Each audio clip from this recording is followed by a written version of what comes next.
What was the issue with Rittenhouse? What happened with the shirt that was worn? Yeah. If you can talk about that a little bit, Sure. because there was a little bit of controversy with that. Yeah, I mean, we got kind of thrown in the center of that. I mean, the start of it was, it's weird that I have to say this so much, but going into that, I always, when you watch that video, for me, Kyle Rittenhouse defended himself with a firearm legally, and I've been a huge Second Amendment proponent my entire life. I mean, I'm one of the OG guys on YouTube that started making comedy videos. Well, when the shirt came out, it was a huge mix-up with kind of a sponsorship essentially, and it was pretty much said that we'd sponsored him and we didn't sponsor him. And so when we put a statement out saying we didn't sponsor him, people took that as we don't support him. Drastically two different things. And also we had kind of a weak response, to be honest with you. We were caught off guard and we kind of fucked it up, to be honest with you. Oh, no shit. Yeah, okay. I think there wasn't clear and concise this is what we believe. It was scattered information, and then people ran with the false narrative. And when you look back at certain things like that, I'm not a PR expert, man. I was carrying a gun professionally 8 years ago. So, but it is what it is. And I think most people see now, especially even after the company went public, we have not veered from anything that we've ever done. At the time where most people might change their brand position, we're going hard in the paint with our support for Second Amendment. I mean, I just did a great podcast, I thought, with the Firearms Policy Coalition, who I think is the leader in Second Amendment the lawsuits and everything they do to protect the Second Amendment. So we're out there doing what we believe in, and I'm a constitutionalist, and most people know that. But question for you. Sure. In that moment, because I remember one time, Media Matters came after me and Daily Beast came after me. We were having an event, I think, with Kobe Bryant, the late Kobe Bryant, and President Bush and Jordan Peterson. We put, 6,000. You were at this event, right? 6,000 people we put in the room, and it's an incredible event, phenomenal event that we had. Next thing you know, Patrick bet David this. I'm like, what the hell is going on? So we came back and we called them up and we addressed them. We handled. We had a lengthy call. I was just coming back on a flight, the incentive trip we had with our guys, but we didn't have a publicist at the time. We didn't have a big Sunshine Sachs in New York saying, here's how you handle it. First number we say, this is the script. When that happened to you guys, did you have somebody that was kind of directing you guys where you took the counsel from them, or was it more, here's how we're reacting to this crisis? For me, it was more, I was just so taken back that people on our side would be like, that we went woke and we're anti-2A. Yeah, I was actually more confused than anything.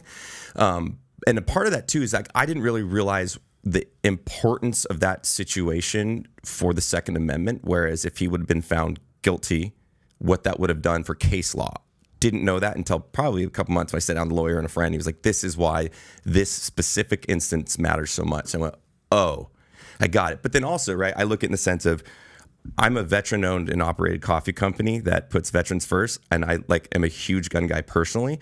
And so I didn't necessarily know why the company had to make a statement in that situation. It was just very confusing at the time, I feel like. And so I think to your point, you make mistakes, you learn from them, and all you can do is be exactly who you are and stay authentic. And I think we've done exactly that.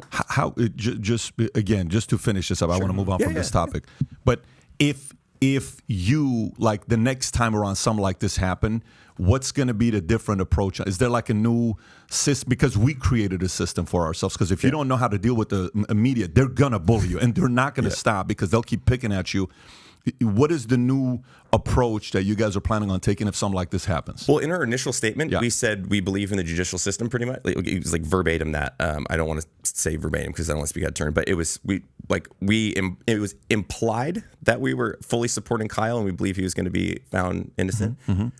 But there was still gray area in there. So probably forward, I'm going to be so clear and concise with my statements because obviously anybody can take we see the news that has done it so many times this over the years. They take an interview, they misplace the statement, and they make you look like an asshole. So you know what it almost is? Here's the craziest thing. What it almost is, and you hear this over and over and over again until it happens to you, man, to apologize or not to apologize, right?